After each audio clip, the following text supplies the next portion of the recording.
Halo guys, kita sudah sampai di Pakuwon Golf and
tanah airku, tanah tumpah darahku. Di sanalah aku berdiri, jadi pandu ibuku. Indonesia kebangsaanku, bangsa dan tanah airku.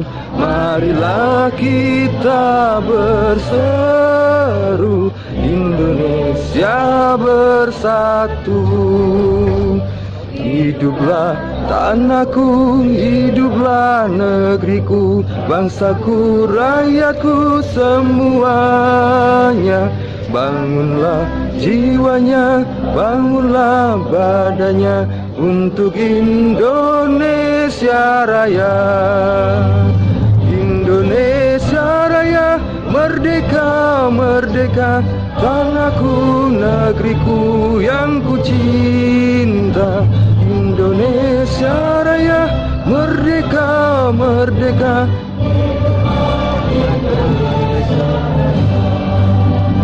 Indonesia Raya, merdeka, merdeka, tanahku, negeriku yang ku cinta. Indonesia Raya, merdeka, merdeka, hiduplah Indonesia Raya. Alright, riders, everyone is ready. Dalam hitungan ketiga.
You, John Fitzgerald Kennedy, do solemnly swear I, John Fitzgerald Kennedy, do solemnly swear that you will faithfully execute the office of President of the United States that I will faithfully execute the office of President of the United States and will, to the best of your ability, and will, to the best of my ability, preserve, protect, and defend the Constitution of the United States. preserve, protect, and defend the Constitution of the United States. So help you God. So help me God.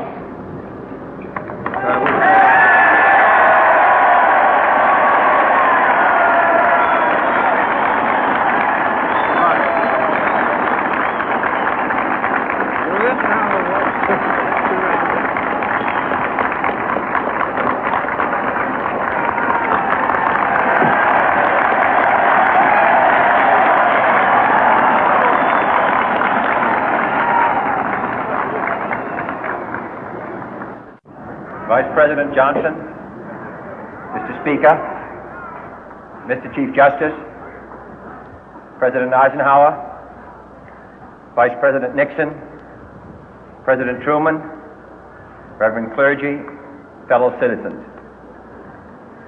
We observe today not a victory of party, but a celebration of freedom, symbolizing an end as well as a beginning, signifying renewal as well as change. For I have sworn before you and Almighty God the same solemn oath our forebears prescribed nearly a century and 3/4 ago. The world is very different now, for man holds in his mortal hands the power to abolish all forms of human poverty and all forms of human life. And yet the same revolutionary beliefs for which our forebears fought are still at issue around the globe. The belief that the rights of man come not from the generosity of the state, but from the hand of God. We dare not forget today that we are the heirs of that first revolution. Let the word go forth from this time and place to friend and foe alike that the torch has been passed to a new generation of Americans born in this century, tempered by war, disciplined by a hard and bitter peace, proud of our ancient heritage, and unwilling to witness or permit the slow undoing of those human rights to which this nation has always been committed and to which we are committed today at home and around the world.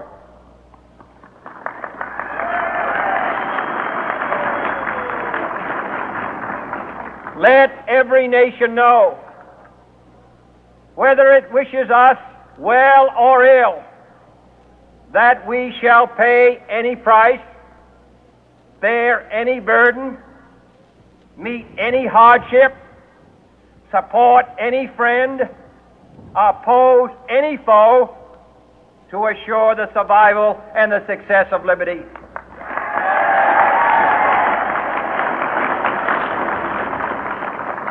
This much we pledge and more. To those old allies whose cultural and spiritual origins we share, we pledge the loyalty of faithful friends. United, there is little we cannot do in a host of cooperative ventures. Divided, there is little we can do, for we dare not meet a powerful challenge at odds and split asunder. To those new states whom we welcome to the ranks of the free, we pledge our word that one form of colonial control shall not have passed away, merely to be replaced by a far more iron tyranny. We shall not always expect to find them supporting our view, but we shall always hope to find them strongly supporting their own freedom, and to remember that in the past, those who foolishly sought power by riding the back of the tiger ended up inside.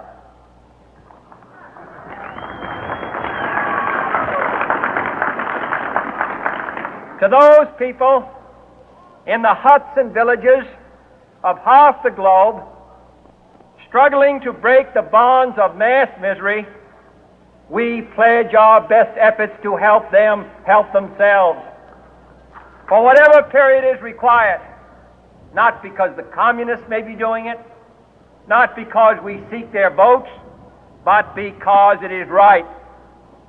If a free society cannot help the many who are poor, it cannot save the few who are rich.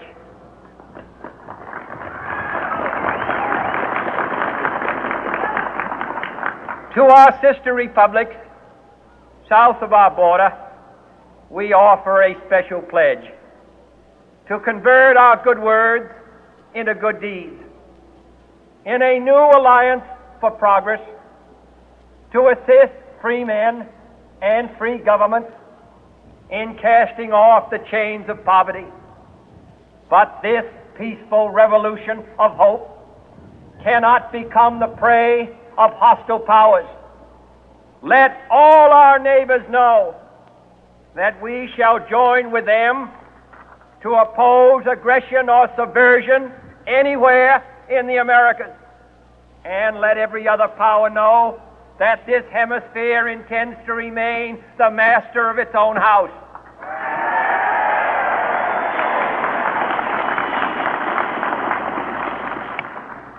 To that World Assembly of Sovereign States, the United Nations, our last best hope, in an age where the instruments of war have far outpaced the instruments of peace, we renew our pledge of support to prevent it from becoming merely a forum for invective, to strengthen its shield of the new and the weak, and to enlarge the area in which its writ may run.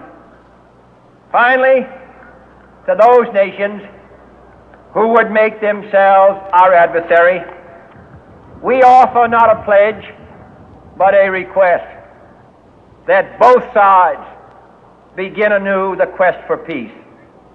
Before the dark powers of destruction, unleashed by science, engulf all humanity in planned or accidental self-destruction, we dare not tempt them with weakness, for only when our arms are sufficient beyond doubt can we be certain beyond doubt that they will never be employed.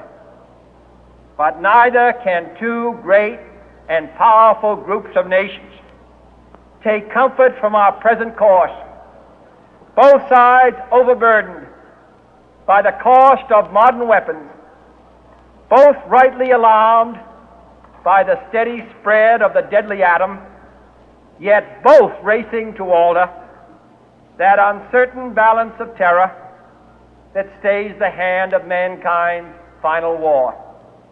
So let us begin anew, remembering on both sides that civility is not a sign of weakness, and sincerity is always subject to proof. Let us never negotiate out of fear, but let us never fear to negotiate.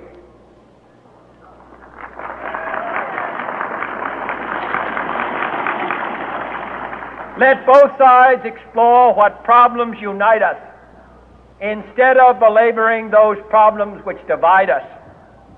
Let both sides, for the first time, formulate serious and precise proposals for the inspection and control of arms, and bring the absolute power to destroy other nations under the absolute control of all nations.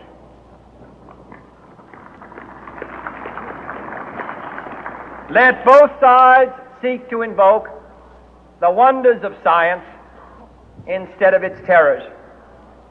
Together, let us explore the stars, conquer the deserts, eradicate disease, tap the ocean depths, and encourage the arts and commerce.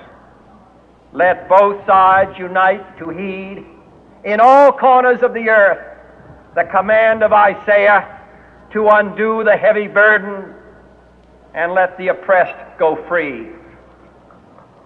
And if a beachhead of cooperation may push back the jungle of suspicion, let both sides join in creating a new endeavor, not a new balance of power, but a new world of law, where the strong are just and the weak secure and the peace preserved.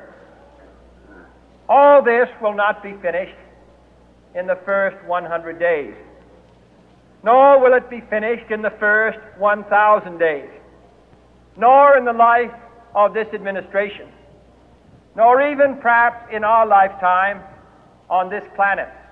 But let us begin.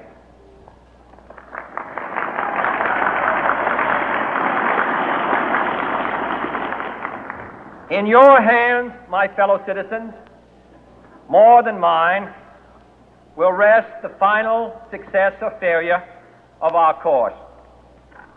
Since this country was founded, each generation of Americans has been summoned to give testimony to its national loyalty. The graves of young Americans who answered the call to service surround the globe. Now the trumpet summons us again, not as a call to bear arms, though arms we need, not as a call to battle, though in battle we are, but a call to bear the burden of a long twilight struggle, year in and year out, rejoicing in hope, patient in tribulation, a struggle against the common enemies of man, tyranny, poverty, disease, and war itself. Can we forge against these enemies a grand and global alliance, north and south, east and west, that can assure a more fruitful life for all mankind? Will you join in that historic effort?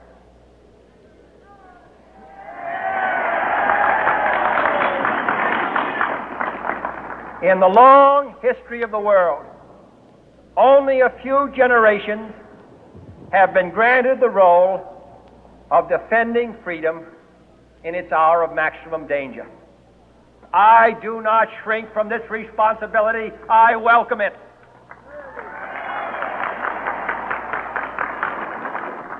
I do not believe that any of us would exchange places with any other people or any other generation. The energy, the faith, the devotion which we bring to this endeavor will light our country and all who serve it. And the glow from that fire can truly light the world. And so, my fellow Americans, ask not what your country can do for you. Ask what you can do for your country.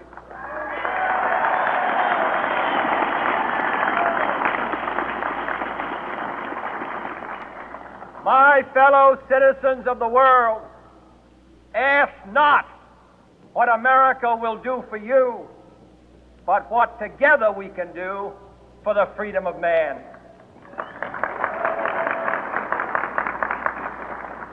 Finally, whether you are citizens of America or citizens of the world, ask of us here the same high standards of strength and sacrifice which we ask of you.